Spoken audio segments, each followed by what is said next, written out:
Oxford Bookworm's Library. Stage 1.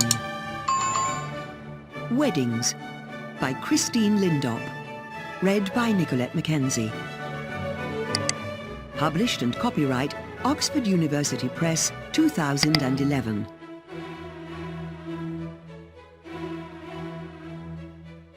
Chapter 1. A Long Time Ago.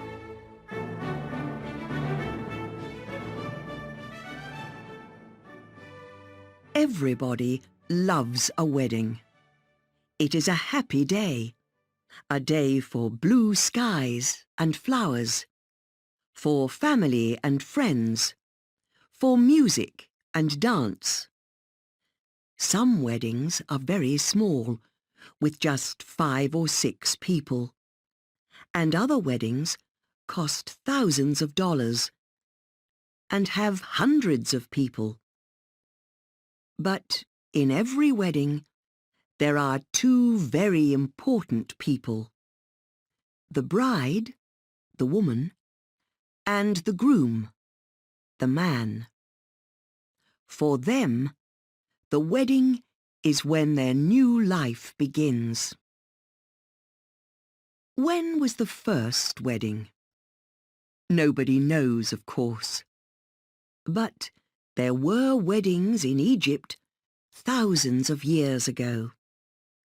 In some ways, they were like weddings today. The Egyptian man and woman got engaged before they got married. The groom and his parents visited the bride and her family and gave them money. The groom gave a present to his bride, too. Often, it was something made of gold. At the wedding, there was lots of food, and people sang and danced. Long ago, in Rome, the father of the bride looked for a groom for her. But often, his daughter found her man first. Then the fathers of the bride and the groom arranged things between them. The bride needed to be 12 years old or more, and a groom 13 or more, before they could get married. On the day of the wedding, the bride wore a long white dress and had flowers in her hair. A pronuba, a married woman friend, often the mother of the bride, went with her and stood next to her at the ceremony. Friends and family came to the wedding, and the family needed 10 Roman men as witnesses. After the ceremony, there was a party at the new home of the bride and groom, and people gave them presents. Later, in Western countries, a wedding was a day for the families of the bride and groom. Sometimes, the father of the bride looked for the best groom for his daughter, or the bride's family got help from a matchmaker. This person met different young men and found the right groom for the bride.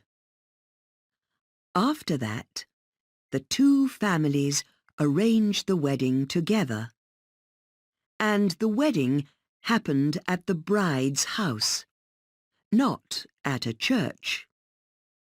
Here, the bride and the groom got married in front of everybody. In the 1500s, the wedding moved to the church, and there was a ceremony.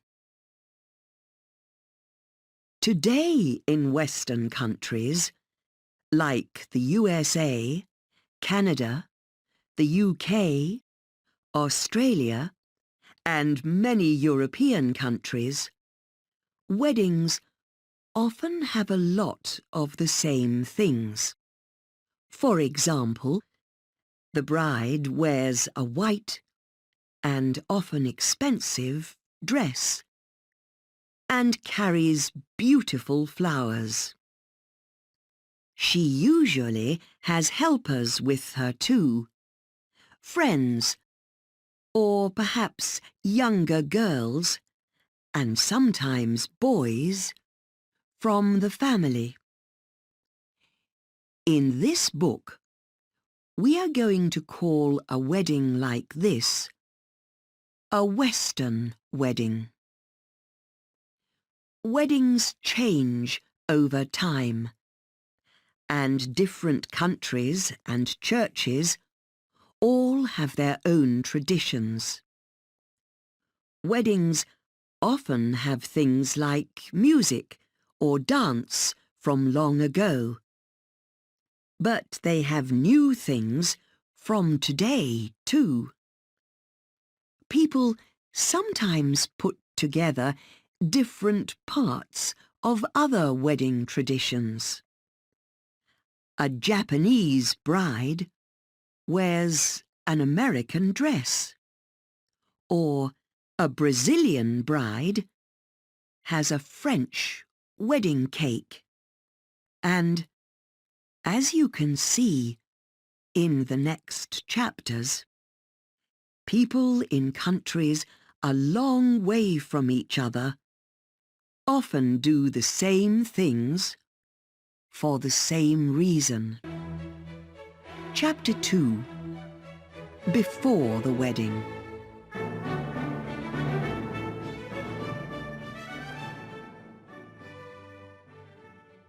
A woman finds a man. A man finds a woman. Perhaps they meet at work, at a party, or through friends. Perhaps a matchmaker helps them, or their families arrange the wedding. When a man asks a woman to marry him, he proposes. Of course, the woman can ask the man to marry her. In some countries, Leap Day, the 29th of February, is the day for this. When the woman, or the man, says yes, the couple are engaged. In Western countries, this is called an engagement. In the photo, you can see Prince William of Wales and Catherine Kate Middleton in London on the day of their engagement. At the same time as the engagement, or soon after, the groom often gives the bride a ring called an engagement ring. Where does the tradition of the engagement ring come from? Archduke Maximilian of Austria gave a ring with a diamond to Mary of Burgundy in 1477. This was the first engagement ring with a diamond, some people say. And a diamond ring is popular today. The Gimmel ring was popular in Germany, England, and other countries in the 1500s and 1600s. There were two parts to this ring. When they got engaged, the man wore one part and the woman wore the other part. Then, when they got married, the two rings went together and made one ring, the woman's wedding ring. You can buy special rings like these today. Sometimes the groom has an engagement ring too. In Germany, the bride and groom give each other gold rings. Before the wedding, these go on the left hand, and then they go on the right hand and are wedding rings. In Brazil, the groom gives the bride a ring for her right hand, and at the wedding, it goes on her left hand. In China, some brides wear a ring with jade. This brings them good luck. At the time of the engagement, there are often presents. Sometimes they are between the bride and groom, and sometimes between the two families. In some countries, the groom's family gives money, called the bride price, to the bride's family because the bride is leaving them. In Indonesia, a groom from a Chinese family gives clothes, gold and money to the bride and her parents. They look at the presents and give half of them back. This says to the groom, "This is very good of you, but we cannot take all these presents from you." In Hawaii, the groom's family once gave doors, windows, and all the things for a house, and the bride's family made the house. Engagement presents can be lots of different things. Chickens in Zaire, flowers called dravets in Bulgaria, and of course, cars, money, houses, and gold. After the engagement, and before the wedding, the bride often has a party with her women friends called a hen night or bachelorette party. It is their last time together before the bride leaves them to be a married woman. It is a time to talk, laugh, and perhaps dance together, and sometimes to make a lot of noise too. When the groom goes out with his friends like this, it is called a stag night or bachelor party.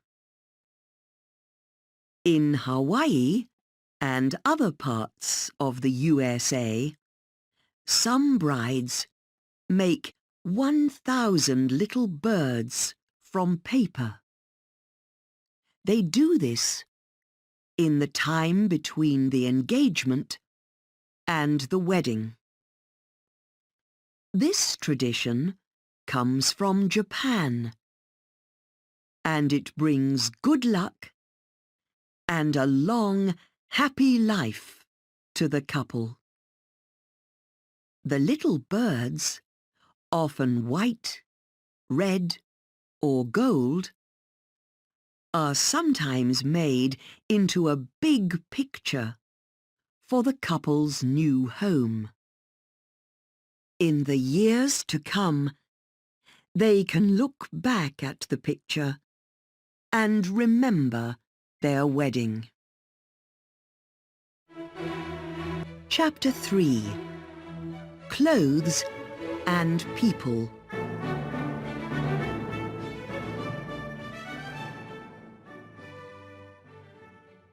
What colour does a bride wear at her wedding? White, of course, but also other colours like red, gold, or black. Most brides at Western weddings wear a white dress, but it was not always like this. 200 years ago, rich British brides wore expensive new dresses for the wedding, and other brides wore their best dress. Blue was a popular colour, but red and black were not. Everything changed in 1840 at the wedding of the British Queen Victoria to Prince Albert.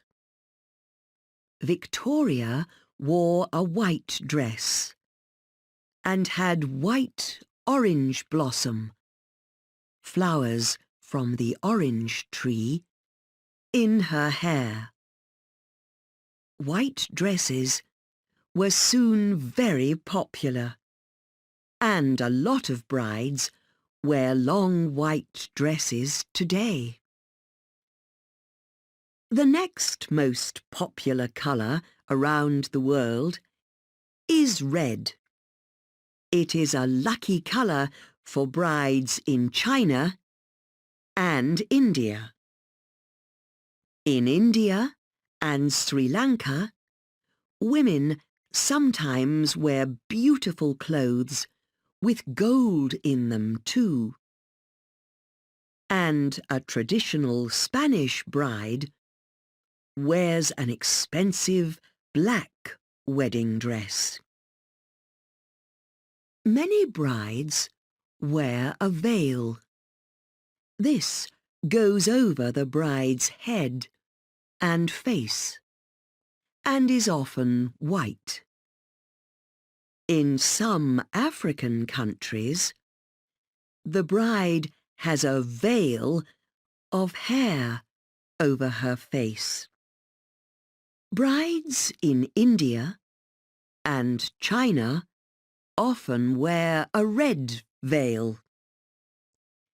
In a Western wedding, after the bride and groom are married, the groom takes the veil off the bride's face. What colour clothes does the groom wear? Usually, the answer is a black or dark suit. But not always. In Hawaii, the groom wears a long white shirt and trousers. At a traditional Korean wedding, the groom wears red or blue with a tall black hat. In Spain, the bride traditionally embroidered a beautiful shirt and gave it to the groom. He wore this new shirt at his wedding. The Roman bride had her pronuba to help her, and today's bride has helpers too. These are the bridesmaids. Usually, they are friends of the bride or sisters of the bride or groom.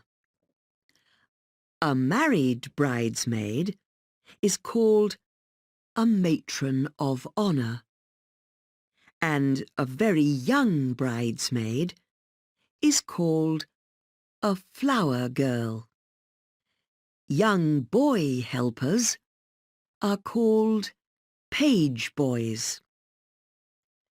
The bridesmaids stay with the bride before and during the wedding.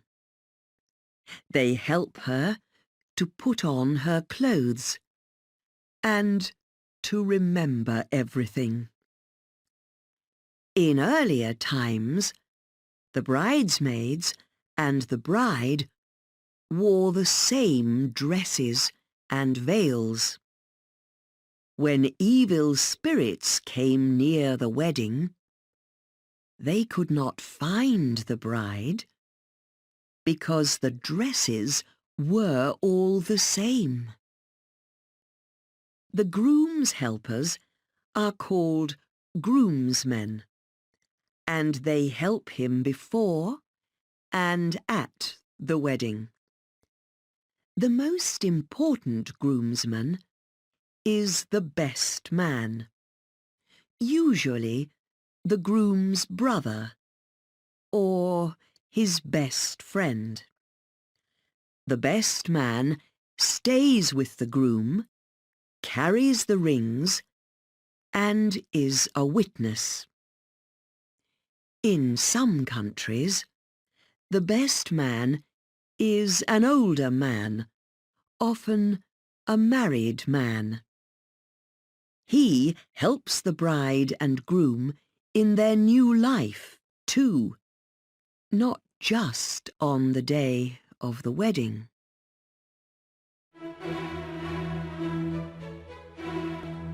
Chapter 4. Traditional Ceremonies.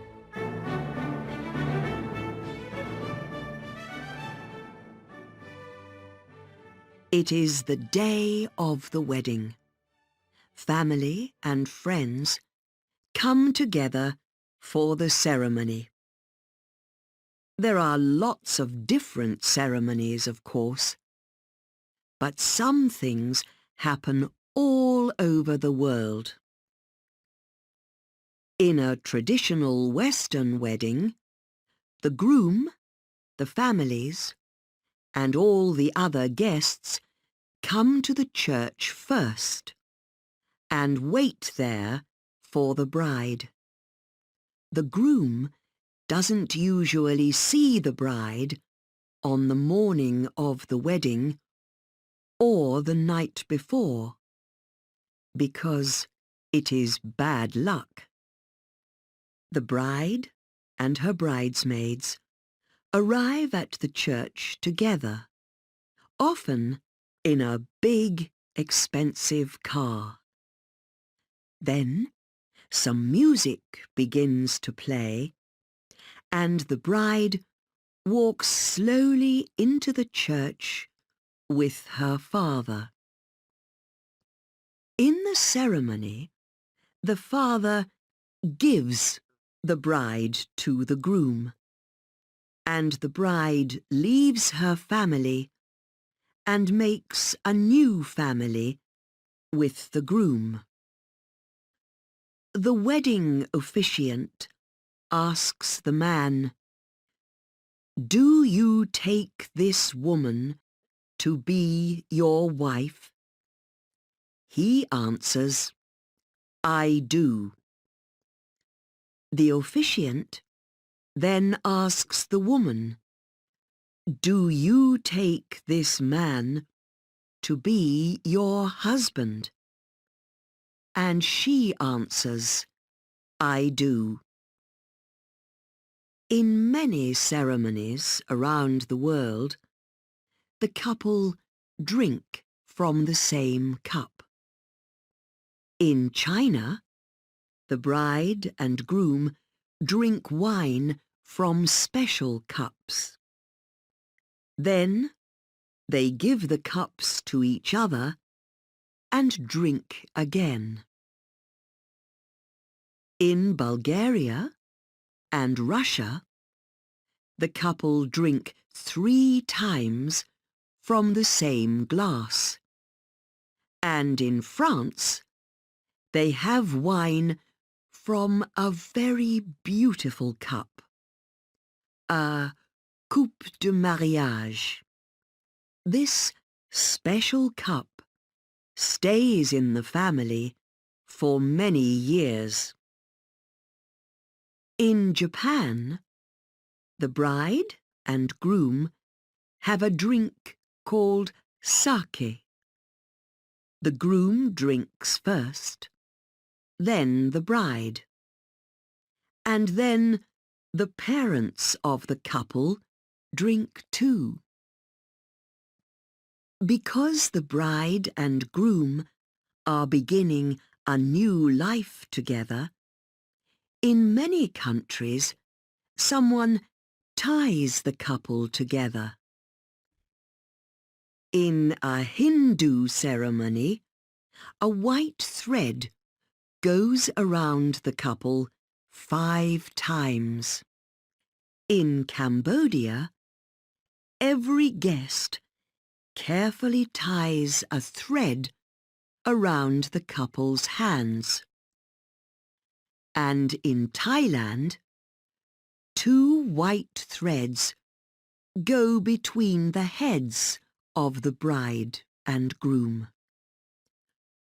The Hopi people of Arizona, in the USA, cut some hair from the bride and some from the groom. They then tie the hair together, and the couple are married.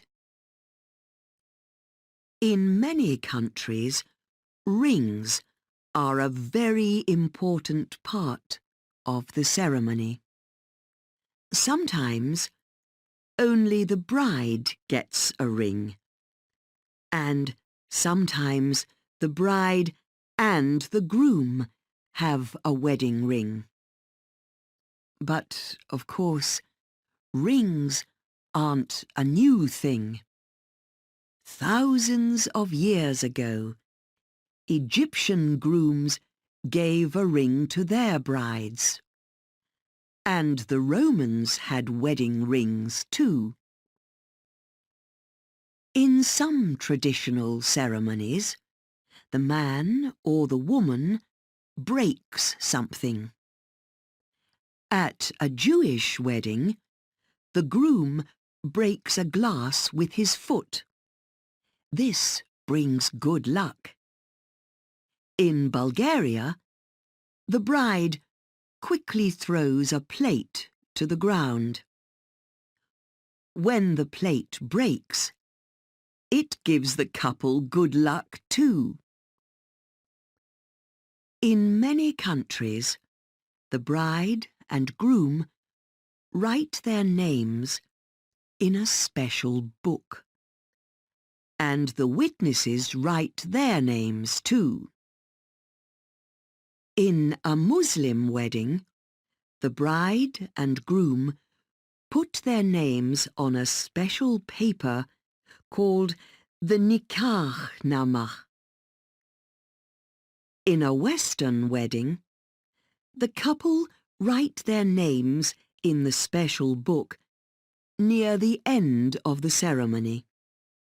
Then music plays, and the newly married husband and wife leave the ceremony together with their friends and families. Chapter 5. The Reception.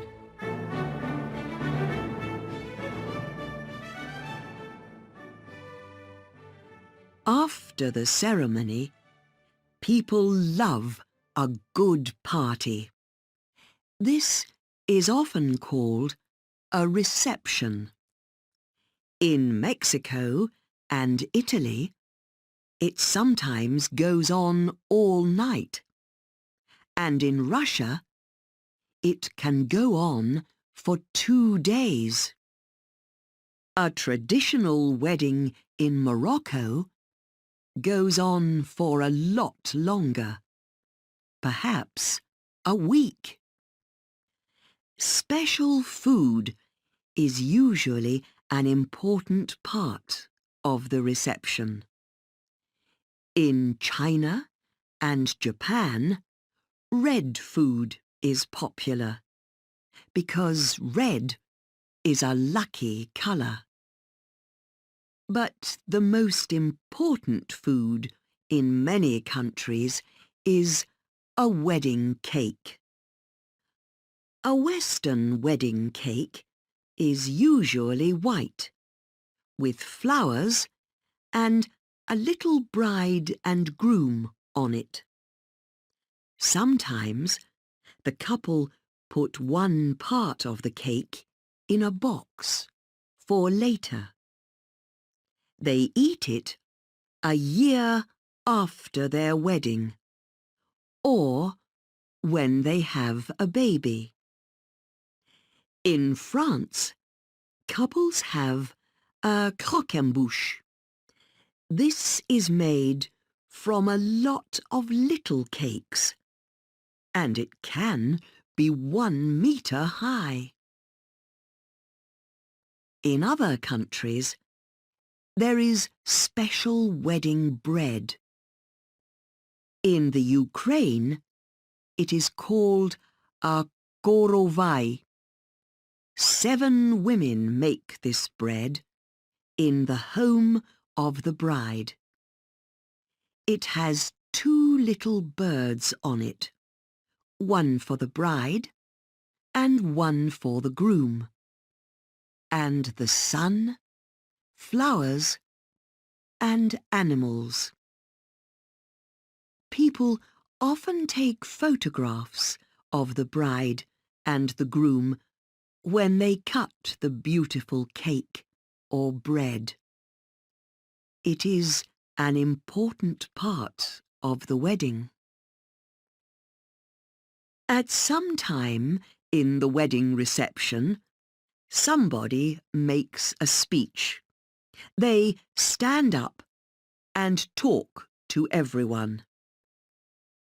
In a Western wedding, the best man and the groom usually speak, but sometimes the bride speaks too.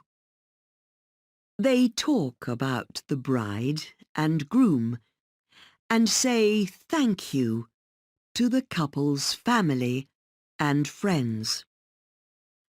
At the end, they ask for good luck for the bride and groom in their new life.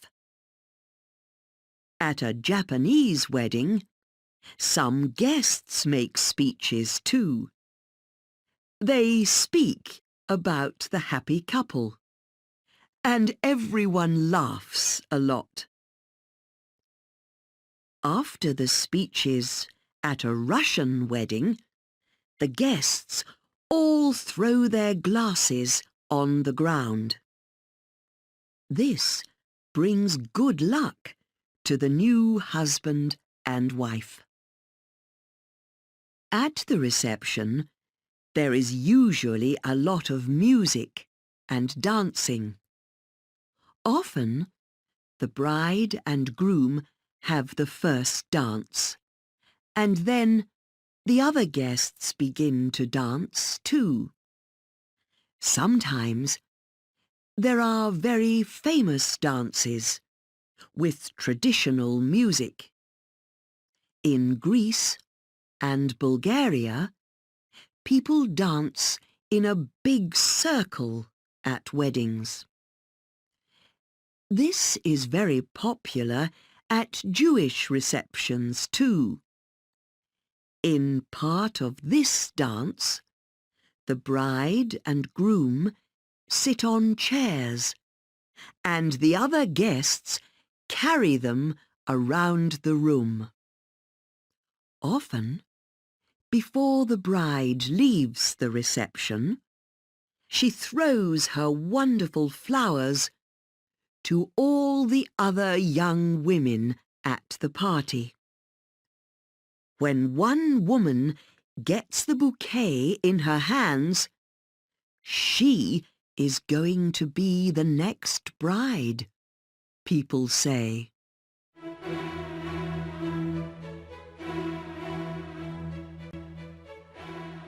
Chapter 6. Money.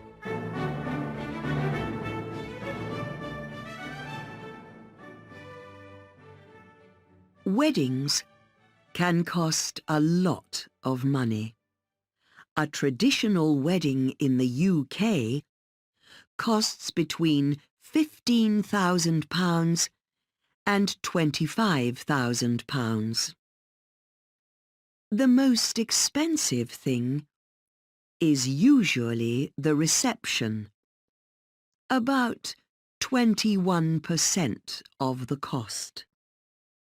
And next is the honeymoon, the bride and groom's holiday, at 18%. The bride's dress, shoes, hair, and other things cost about 8%. Who pays for the wedding? Usually, the bride's parents do this. But sometimes, the couple pay for some or all of the wedding.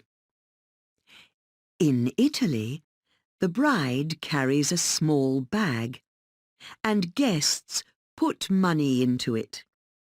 This money helps to pay for the wedding. In Poland, young men put money on the bride's dress at the reception, and then she dances with them. People put money on the couple in Greece and Turkey too. The money pays for part of the honeymoon or for nice things in their new life together. A tradition in Hungary and Portugal is to leave money in the bride's shoe.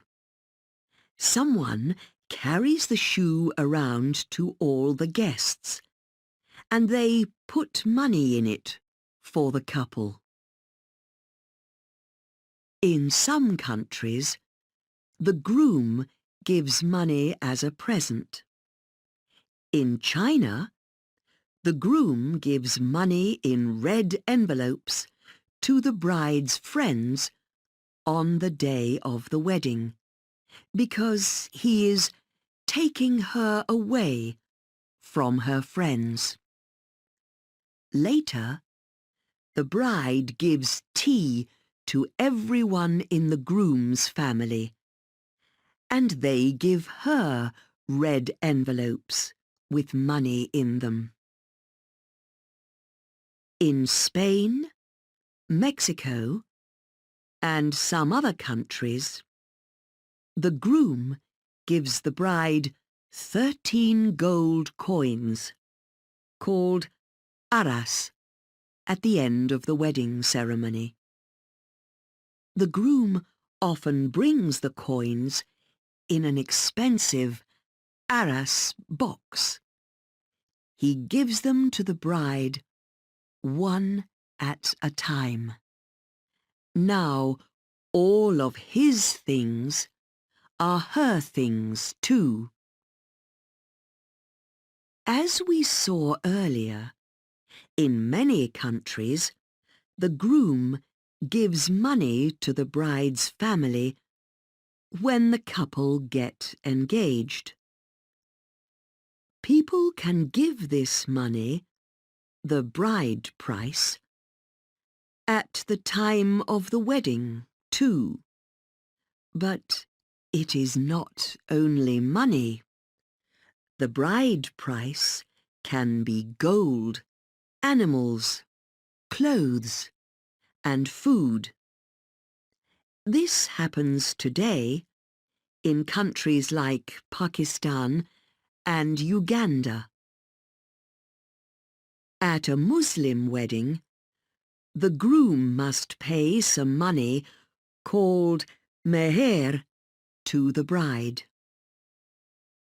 You can pay a little money for a wedding, or a lot of money.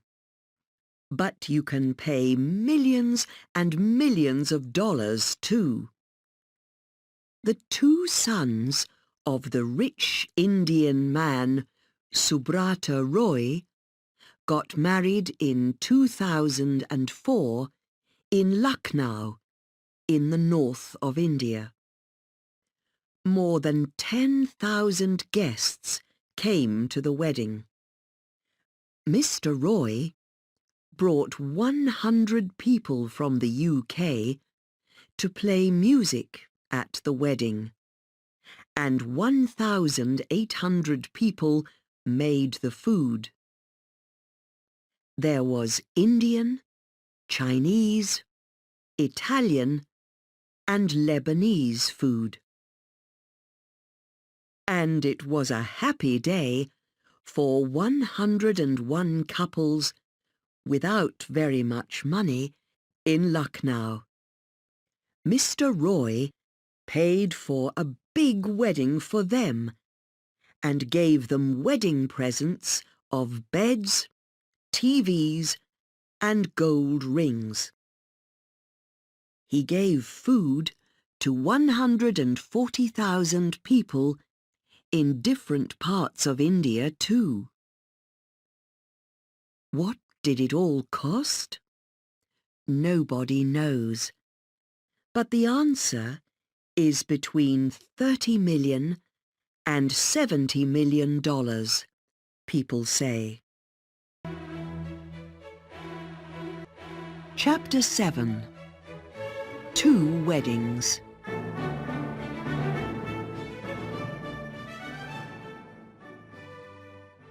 This chapter is about 2 weddings in 2 different countries. The first wedding was in England. Graham and Kendra got married in London in summer 2009. They are English, but they met in Bosnia in 2005. I proposed to Kendra there in February 2009. On a mountain, in the snow, said Graham. I gave her a ring and other presents, and we went out to dinner that evening. We then began to get ready for the wedding, said Kendra. We wanted to get married at my church. This was All Souls Church, a beautiful old building on Regent Street in London. The day of the wedding was the 18th of July, in the summer. It was a good time for the wedding because a lot of people have a holiday at that time of year. 2 weeks before the wedding, I had a wonderful hen day with my friends, laughed Kendra. I remember it very well. We all met in Regent's Park in London and stayed there for the day. Graham and his friends went to Bath in the west of England for his stag night. They had a nice dinner and some drinks together. Then the day of the wedding arrived. It was a warm Saturday in July, remembered Graham. Guests came from the UK and from Bosnia, Bulgaria, the USA, and Afghanistan too. Kendra had 3 bridesmaids. Her sister, my sister, and a friend from Bosnia. My best man was my friend Harris, and we had 6 groomsmen. The colours for our wedding were dark blue and gold, said Kendra. So the bridesmaids wore dark blue dresses, and the groomsmen all had dark blue shirts. I wore a long white dress and carried white and gold flowers. Our wedding was a traditional ceremony in the church. And after that, we had a lot of photos in Regent's Park. Later, there was a big reception with dinner and speeches. We then went to Italy by plane for our honeymoon. We had a week by the sea near the town of Pisa, and then 3 exciting days in Rome before we came back to England. Many of the things in the wedding were traditional, said Graham. For example, I didn't see Kendra on the morning of the wedding, and she wore a white dress. But some things were different. For example, we had a wedding cake, but it didn't have any flowers. Kendra and I love visiting different countries, and we have friends from all over the world. So we had a wedding cake with a lot of flags all over it. There was a little world too, with a bride and groom on it. The second wedding was in Japan. Eri is Japanese and her husband Carl is British. We met at work in Tokyo, said Eri. Carl proposed to me in July 2007 in Paris. It's famous for love, of course. When we went back to Japan, he gave me a beautiful ring. But we didn't have an engagement party. Our wedding was in Kyoto on a sunny day in April 2008, remembered Carl. In spring, there are beautiful flowers on many of the trees, so it was a good time for the wedding. The weather in spring is usually warm too. Eri wore a traditional white kimono, and she had red and yellow flowers in her hair. I wore a long black kimono. Our families came to the ceremony, and some of them wore kimonos too. Most people wore black that day. It's traditional. In the evening, we had a big dinner with everybody from our 2 families. The reception was the next day in Osaka, about 50 kilometers away, said Eri. I wore a white wedding dress for this, and Carl wore a dark suit. Some of the other women wore kimonos for the reception, but most people wore dresses or suits. I didn't have any bridesmaids at the wedding or the reception. It's not traditional in Japan. Some of our guests came from other countries, like Germany and the UK. At the reception, we cut our wedding cake together. It was very tall, taller than us. There were a lot of speeches too, and we all laughed for a long time. Then I read a letter to my parents.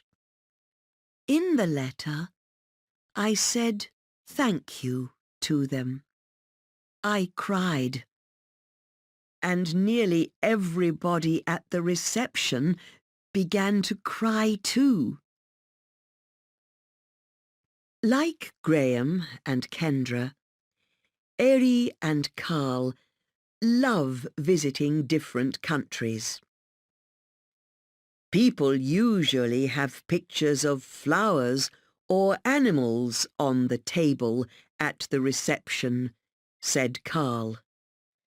But Eri and I visited so many countries together, so we had flags and photos from those countries on the tables. There was a flag from France, of course. Some guests gave us presents, but most gave us money. In Japan, the bride and groom give presents to their guests too, and Eri and I did this. Eri and I wanted to have a honeymoon in Australia and New Zealand, but we could not go away. My family from the UK stayed for a holiday in Japan after the wedding, so we visited lots of interesting towns with them and took some wonderful photos.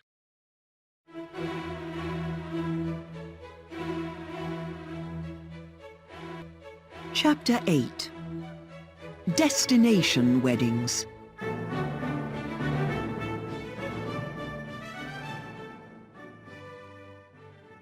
A destination wedding, or a wedding moon, from wedding and honeymoon, is a wedding away from your home.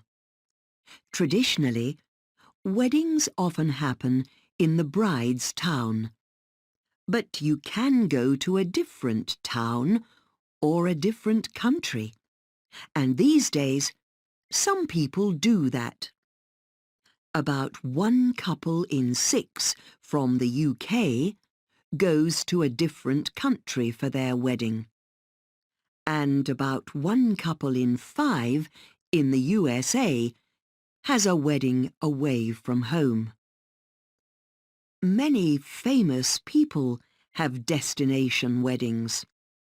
Tom Cruise and Katie Holmes had their wedding in Italy. David Beckham and Victoria Adams got married in a castle in Ireland, and Ben Affleck and Jennifer Garner went to an island in the Caribbean. Why have a destination wedding? There are many reasons. Here are some of them. When the bride comes from one country and the groom from a different one, sometimes it is easier to have the wedding in a third country. It is unusual. Some couples do not want to be the same as their friends. Lots of people think differently about a wedding too. Sometimes the bride's parents, the groom's parents, friends, brothers and sisters all want to do different things. With a destination wedding, it is your wedding. Perhaps you do not want a traditional wedding with church, flowers and bridesmaids. A destination wedding can be a ceremony by the sea, on a mountain, in a castle. It can have 30 guests, or just 6, or no guests at all. It can be smaller and cheaper. Of course, it is not cheaper for the guests, but it is for the bride and groom.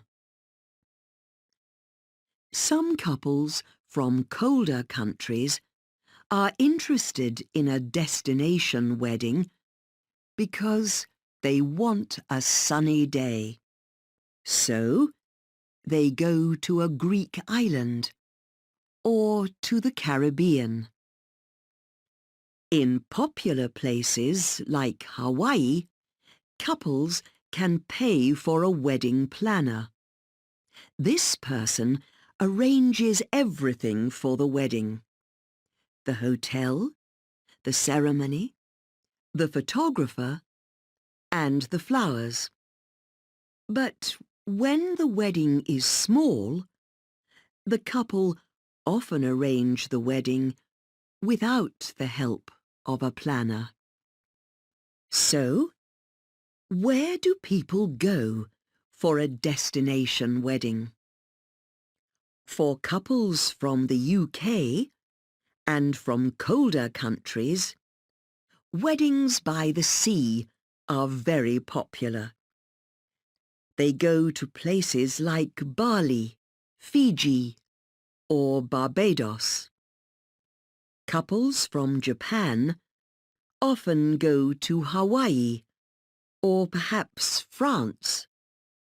Paris is the most famous destination there. But many beautiful old castles around France and in other countries are open for weddings too. Popular destinations in the USA are San Francisco and New York. A lot of couples go to New York's Central Park for their wedding. And you can have a wedding in a castle in the USA too. In the Sleeping Beauty Castle at Disneyland. But the most exciting place for a destination wedding in the USA must be Las Vegas.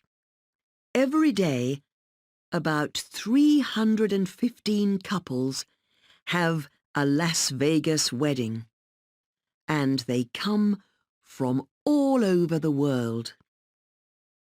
The special papers for a ceremony in Las Vegas are cheap, about $60.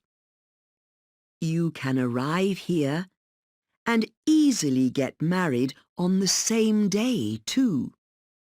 Britney Spears did that in 2004. And of course, Elvis Presley got married here in 1967. Today, couples can have an Elvis wedding at the famous Graceland Chapel. Elvis takes the bride into the building and sings during the ceremony.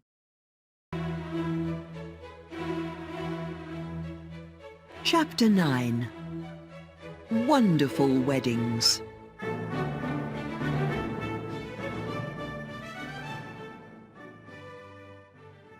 some weddings are very different. For example, some couples get married underwater. At Kradan Island in Thailand, couples come and get married under the sea on Valentine's Day, the 14th of February. It is the largest underwater wedding ceremony in the world. Other destinations with underwater weddings are Florida, Australia, and Hawaii. You can get married on a train too.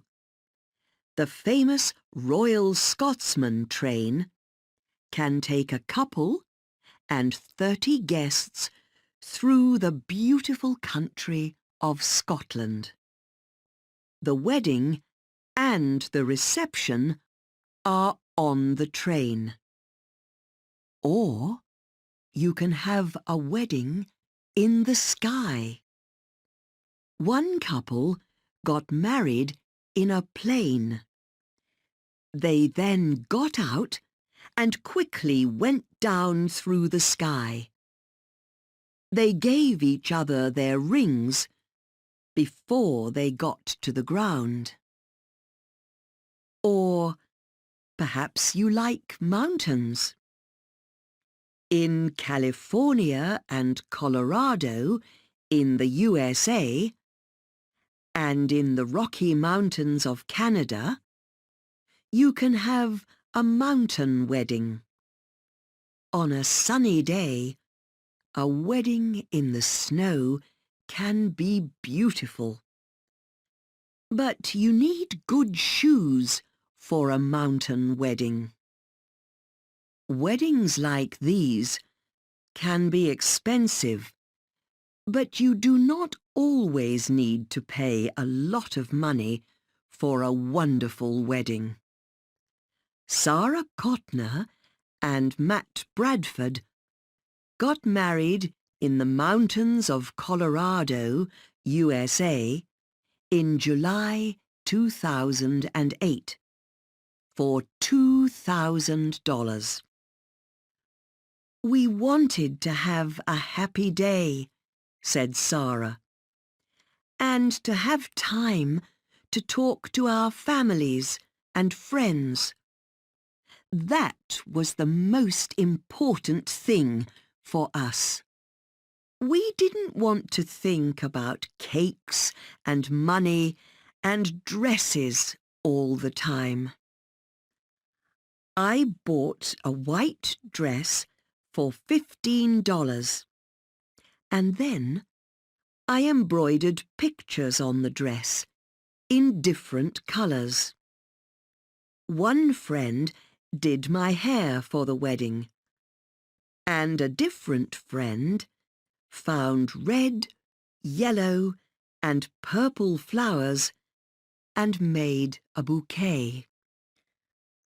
We asked friends and family to give us old rings and things made of gold, said Matt.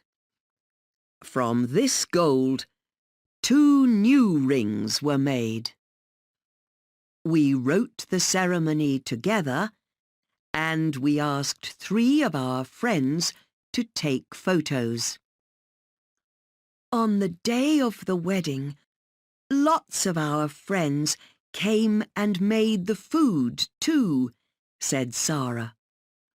We had Mexican food and drinks. And we didn't have a traditional white wedding cake. We had 6 small cakes, all different. We bought them from a shop. On the day of the wedding, everybody came to the ceremony, said Matt. Then we had the reception, with lots of wonderful food, drink, and music. The guests talked, danced, sang, and swam. Our 3 friends took photos, And other people took pictures too. After the wedding, everybody sent us their photos, and we made a book of them. It was a wonderful day, said Sarah, and we are going to remember it all our lives. In the end, the most important thing for a wedding is two happy people.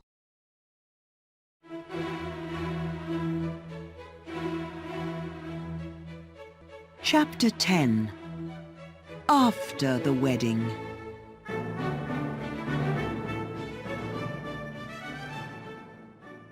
When the reception finishes, what happens next? In some countries, like Switzerland and the Czech Republic, the tradition is to put a young tree in the ground near the couple's house soon after the wedding. Two things, the couple and the young tree, begin their new life at the same time. In many countries, someone puts a baby on the new couple's bed. And one old tradition is to throw something over the bride and groom when they leave the ceremony. Flowers, for example. At Western weddings, people often throw confetti, very small pieces of paper in different colours. The reason for all of these things is the same. The couple's family and friends want a baby for them soon. When the bride begins to leave with her new husband, sometimes her friends stop her. In Austria, the bride goes to church on the day after her wedding. When she comes out, her friends take her away. Then, her husband must pay the money before he can have his bride back. In the Czech Republic, the guests ask, "How much for the bride?" And her husband, of course, must pay the most. In Austria and the Czech Republic, the friends take the money and buy more food and drink with it. Sometimes the couple go to visit the parents, or the parents visit the couple in their new home. In South Africa, the parents of the bride and the groom come to their new home with fire and make the first fire in the couple's home. In Indonesia, when the bride gets food for the first time in her new home, she makes a dinner of chicken for her husband and her parents. When they eat the chicken together, the bride's old life with her parents finishes, and her new life with her husband begins. In Korea, the bride and her husband visit the groom's parents some days after the wedding in the ceremony called peepek. The bride gives food to the groom's parents, and they give her a drink of special wine called cheongju. These days, this ceremony often happens at the reception. And then there is noise. In China, and in France, and in Louisiana in the USA, family and guests go to the couple's house or hotel on the wedding night. Here, they sing and make a lot of noise. They want to drive evil spirits away. But sometimes the noise only stops when the couple give food and drink to the visitors.